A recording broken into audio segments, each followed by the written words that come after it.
Corona काल में अब तक सबसे ज्यादा हाहाकारी तस्वीरें आपने शहरों में देखी, जहां अस्पतालों में बेड के अभाव में मरीज अस्पताल के गेट पर जिंदगी के लिए जूझते दिखे। ऑक्सीजन की कमी से सांसों के लिए जद्दोजहद भी आपने शहरों में ही देखी। तो क्या मान लिया जाए कि गांव के हालात शहरों की तुलना में बहुत अच्छे हैं? दरअसल ये वो सवाल है जो देश की आधी से ज्यादा आबादी पर मंडराते संकट को अनदेखा कर सकता है, क्योंकि हालात गांव में शहरों से भी बुरे हो रहे हैं। इस रिपोर्ट में हम कुछ गांवों की केस स्टडी आपको दिखाने जा रहे हैं, जिन्हें देखने के बाद यकीनन आप सोचने पर मजबूर हो जाएंगे कि क्या महामारी की दूसरी लहर में देश का कोई भी कोना सुरक्षित नहीं है। कोरोना महामारी की दूसरी लहर, भारत के शहरों में हाहाकार, गांव-गांव कहर बरप रहा है। हर जिले में कोरोना के मरीज हैं, हर गांव तक जानलेवा वायरस की रीच है। महामारी की दहशत इस कदर हावी है कि गांव देहात की आबादी ने भी खुद को घरों में समेट लिया है, लेकिन जो लापरवाह हैं, वो शहरों के बाजार में भी खुलेआम सबसे खतरनाक वायरस को चुनौती देकर अपने दिमागी दिवालियेपन का प्रमाण दे रहे हैं। ग्राउंड रिपोर्ट्स बता रही हैं कि कोरोना महामारी की दूसरी लहर इतनी ज्यादा खतरनाक है कि न सिर्फ लहर में शहरों की स्थिति दयनीय हो गई है, बल्कि गांव में भी कोहराम मचा है। इसकी पुष्टि करने के लिए हम आपको कुछ ग्राउंड रिपोर्ट्स भी दिखाएंगे, लेकिन उससे पहले आपको हालात की गंभीरता आंकड़ों के जरिए समझाने की कोशिश करते हैं। और यकीन मानिए, ये आंकड़े इतने डरावने हैं कि कुछ समय के लिए आप सोच में पड़ सकते हैं कि क्या देश में अब कोई भी कोना सुरक्षित नहीं है।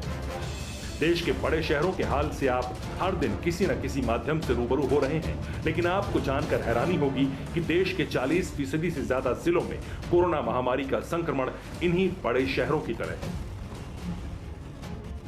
741 में से 301 जिलों का पॉजिटिविटी रेट 20% से ज्यादा है। 1 से 7 मई के बीच 50 जिलों में यही रेट 50% से ज्यादा था। सबसे ज्यादा कोरोना संक्रमित जिलों में 4 हरियाणा के, 2 राजस्थान और 2 अरुणाचल प्रदेश के जिले भी रेड जोन में।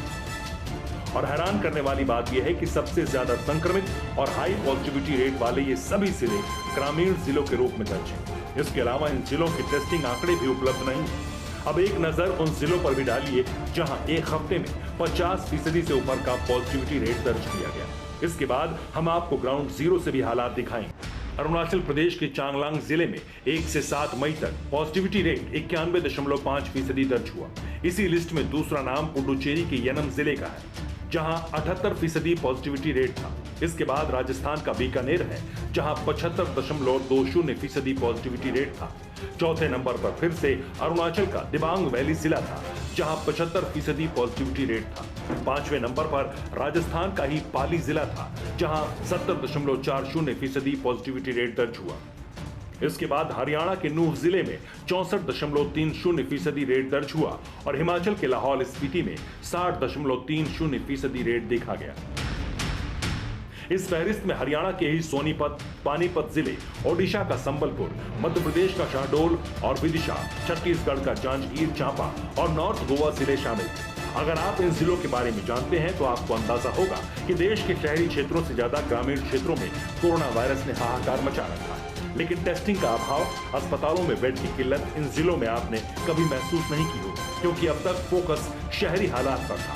अब इन आंकड़ों की पुष्टि के लिए कुछ ग्राउंड रिपोर्ट्स को केस स्टडी के तौर पर देखिए। ये तस्वीर उत्तर प्रदेश के देवरिया जिले की है, जहां रुद्रपुर तहसील में आने वाला बैंदा गांव में एक रहस्यमयी बीमारी ने कहर बरपा रखा है। गांव में पसरा सन्नाटा उसी रहस्यमयी बीमारी की दहशत की कहानी बयां कर रहा है। आपको जानकर हैरानी होगी कि एक हफ्ते में ही यहाँ 12 लोगों की जान चली गई, लेकिन ना तो स्वास्थ्य विभाग ने इस बीमारी के बारे में जानने की कोशिश की, ना ही कोरोना टेस्ट। अब आपकी हैरानी इस खुलासे से और बढ़ जाएगी कि जिन लोगों की मौत हुई है, उन्हें सांस लेने में तकलीफ हो रही थी। सर, ये मौतें 1 तारीख से लेकर के और कल तक से मौतें हुई हैं, 12 मौतें हुई हैं। परसों तो 6 तारीख को लगातार 5 मौतें हुई मेरे गांव में, जिससे हम लोग पूरा गांव एकदम दहशत में है और लोग दहशत में। इस संबंध में गांव के समझदार लोगों ने प्रशासनिक अधिकारियों को सूचना तो दी, स्वास्थ्य विभाग की टीम भी आई, लेकिन कोई कदम नहीं उठाया गया। गांव में बहुत गंभीर माहौल है और कोई भी शासन प्रशासन इस समय हमको मदद नहीं कर रहा है और आज तक कोई मदद करने नहीं आया। और हमारे गांव में न तो दवा वितरण है, न ऑक्सीजन की तो बहुत कमी है। अब हालात आप समझ चुके हो। गांव-गांव में कोरोना ब्लास्ट जैसी स्थिति है। ग्रामीण इलाकों में हालात कितने हाहाकारी हैं, इसे समझने के लिए अब कोई दिक्कत नहीं होनी चाहिए। अब उत्तर प्रदेश के ग्रामीण इलाकों में फैली कोरोना दहशत को मुरादाबाद के ग्रामीण इलाकों की इन तस्वीरों से समझिए। यहाँ चुनाव है और चुनाव की वजह है अचानक 3 प्रधान प्रत्याशियों की तबीयत बिगड़ना और उनकी मौत। इसलिए तीनों सीटों पर फिर से वोटिंग हुई, लेकिन इक्के दुक्के लोगों को छोड़कर ना तो कोई मतदान करने पहुंचा, ना ही किसी ने चुनाव में हिस्सा लेने की जहमत उठाई। और ऐसा कोरोना महामारी की दहशत की वजह से हुआ है। उत्तर प्रदेश के ग्रामीण क्षेत्रों के हालात समझने के बाद अब तस्वीर हरियाणा के कुरुक्षेत्र जिले के गांव की देखी, जहां हर दिन कोरोना संक्रमितों की मौत का आंकड़ा बढ़ता जा रहा है। अब तक की स्थिति में गांव के अंदर करीब 212 मौत की संख्या दर्ज है, लेकिन ये वो आंकड़ा है जिसमें कोरोना की पुष्टि हो चुकी थी, जबकि ऐसे भी कई लोगों की मौत हुई जिनका टेस्ट तक नहीं हुआ। पिछले 3 दिन पहले ही अपनी बड़ी भाभी जो मेरे लिए माँ के समान थी, उसका संस्कार भी हम अपने हाथ से नहीं कर पाए। अभी उनको मैंने खोया है।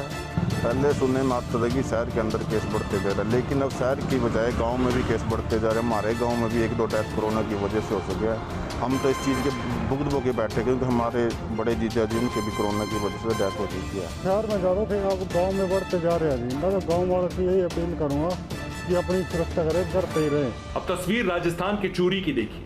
अस्पताल का नाम है राजकीय भारतीय अस्पताल। यहाँ ग्रामीण इलाकों से आए कोरोना मरीजों को भर्ती किया गया है। तस्वीर देखकर अंदाजा लगाइए, एक इमरजेंसी बेड पर 2-2 मरीज। स्वास्थ्य सुविधाओं की पोल खोलने से ज्यादा यहाँ के हालात गांव के अंदर क्या स्थिति है वो बयां कर रहे हैं। जिन्हें बेड नहीं मिला उन्हें जमीन पर लेटाकर ट्रीटमेंट देने की कोशिश हो रही। और आप जानकर दंग रह जाएंगे, ये वो मरीज हैं जिनका टेस्ट हो चुका है, जबकि ग्रामीण इलाकों की कोरोना से पीड़ित बड़ी आबादी का तो अभी तक टेस्ट भी नहीं किया जा सका है। कोरोना संक्रमित मरीजों की संख्या निरंतर बढ़ती जा रही है। जिला प्रशासन और चिकित्सा विभाग पूरी तरह मुस्तैद है। जितने भी ऑक्सीजन सिलेंडर यहाँ उपलब्ध है, सभी कोरोना संक्रमित मरीजों को उपलब्ध करवाए जा रहे हैं, लेकिन संक्रमित मरीजों की संख्या निरंतर बढ़ रही है। वर्तमान परिस्थिति को देखते हुए हमें और ऑक्सीजन सिलेंडर की आवश्यकता है। पुणे जिले के मांडवगढ़ पराटा परिसर का रहने वाला ग्रामीण परिवेश का ये परिवार काफी बड़ा है। इसमें 6 महीने के बच्चे से लेकर 80 साल के बुजुर्ग तक शामिल हैं। लेकिन इस परिवार के 21 सदस्य कोरोना संक्रमित हो गए। गनीमत ये रही कि परिवार के सभी सदस्यों का समय पर टेस्ट हो गया, इलाज भी मिला और अब सभी 21 सदस्य कोरोना मुक्त हो गए। लेकिन इनके गांव के सभी लोग इतनी किस्मत वाले नहीं। कई लोग बुखार से तप रहे हैं, लेकिन उनका टेस्ट भी नहीं हो पा रहा। अब गांव के हाहाकारी हालात का एक कारण मध्य प्रदेश के निवाड़ी जिले की तस्वीर से समझिए। ग्रामीण आबादी वाले इस जिले के अस्तारी गांव में कोरोना की रोकथाम के लिए वैक्सीन सेंटर खुला, लेकिन गांव के लोग जागरूकता के अभाव में वैक्सीन लगवाने से ही परहेज कर रहे हैं। दरअसल यहाँ वैक्सीन को लेकर फैली भ्रांतियां कोरोना महामारी पर भारी है। अब आकलन कीजिए कि कोरोना जब गांव-गांव में पहुंच चुका है, गांव-गांव में मौत हो रही है, उस वक्त ज्यादातर प्रशासनिक अमले का ध्यान ही गांव की तरफ नहीं है। और जिन गांवों पर प्रशासन ध्यान देने की कोशिश कर रहा है, वहां जागरूकता के अभाव में लोग खुद महामारी को दावत दे रहे हैं। अगर हालात ऐसे ही रहे तो फिर कैसे होगा भारत कोरोना मुक्त?